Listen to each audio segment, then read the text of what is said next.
Good morning. I hope everybody had a great Easter weekend. It was nice having some time off and all the family here. Just getting to hang out for a little bit. And it's not raining today. That's another bonus. So it's pretty wet around here. We've had another 3.5 inches of rain over the last week on top of the 5 inches that we had a month ago. So it's very wet.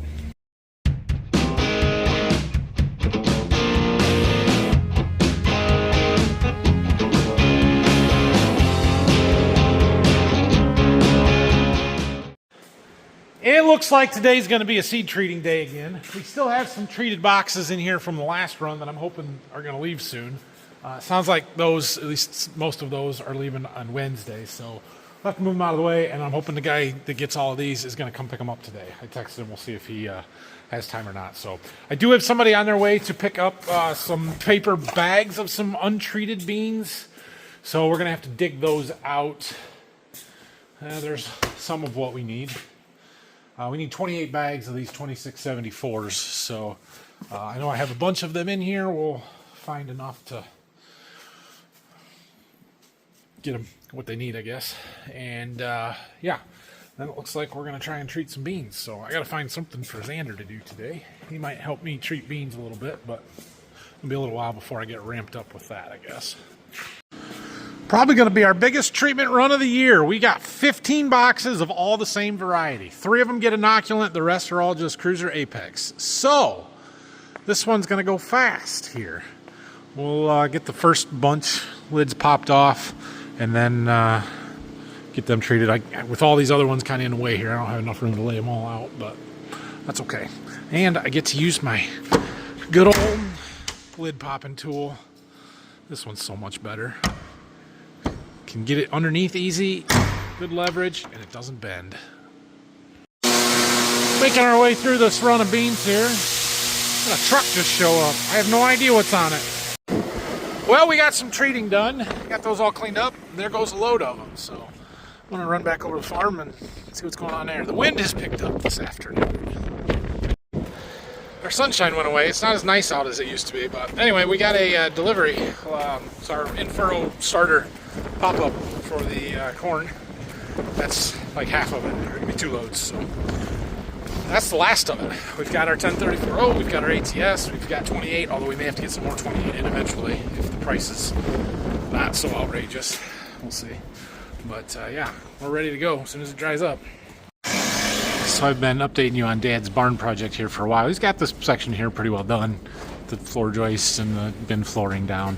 He tore out another section of mow back here. He's going to put in a nice set of stairs coming down. He's got some stringers here. The ones over there are pretty steep and tight and narrow to get up, or there's not enough room to get through. So I'm going to put a nice set of stairs in, and he wants to tear some of this concrete out and pour a flat floor in here. This was sloped for when we had pigs in here, and the feeders up there, and then there was waterers here, and then this was so we could get in with the skid steer and clean the manure out and stuff.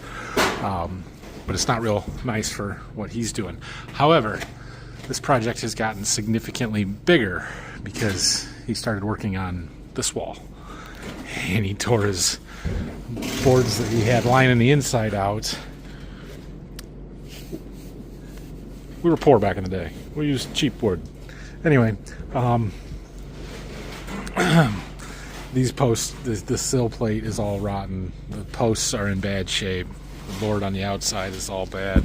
There was insulation in there. It's all nasty and had mice and stuff in it. So he's gonna redo all of that wall, it looks like. And I think he wants to cut the concrete and put a doorway in here as well, to be able to get wood and stuff in with the forklift. So yeah, this project's gonna take a while.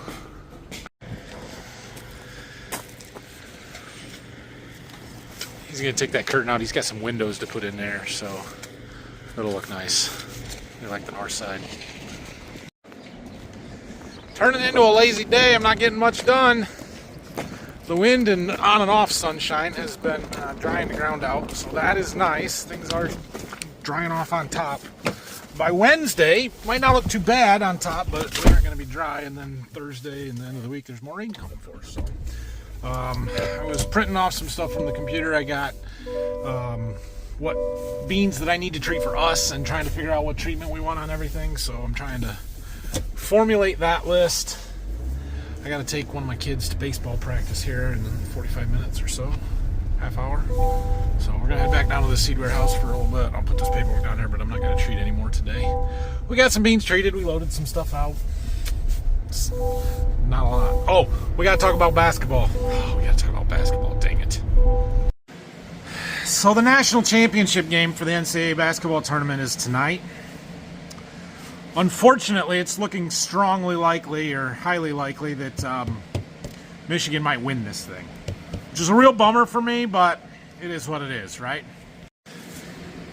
Now, with that comes the results for our Borderview Farms ESPN Tournament Challenge group, and well, we already have a winner. The results of tonight's game do not matter.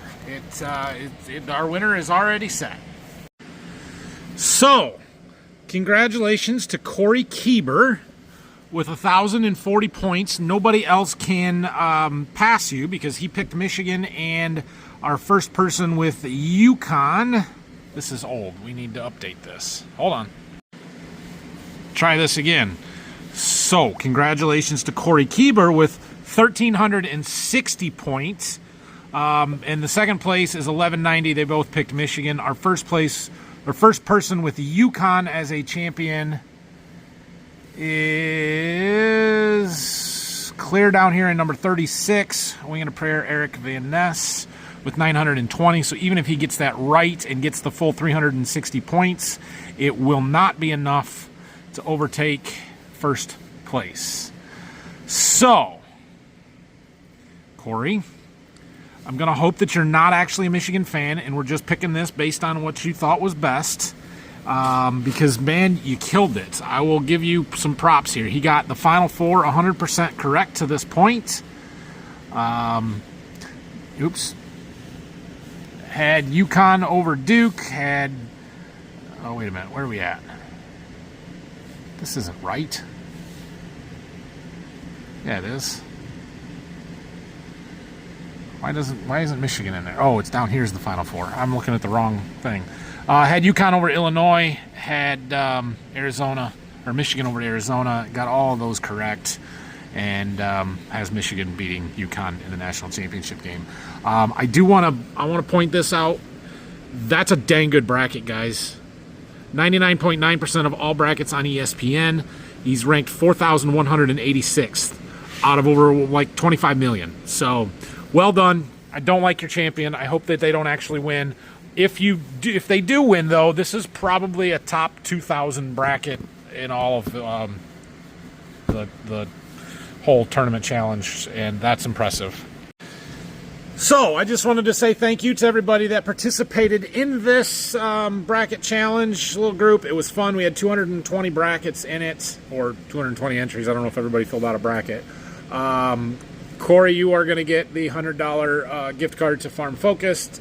So I'm going to send out a group email, but you're going to need to get a hold of me so that I can get that to you. So, yeah, it was fun. We'll probably do it again next year as long as somebody reminds me.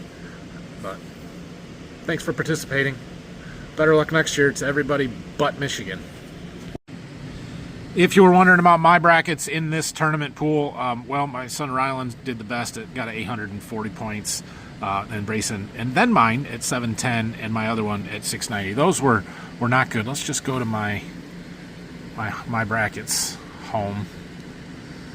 No, not that. Home. I did have one bracket that was semi-decent. It's got 850 points. Breaking 1,000 is hard.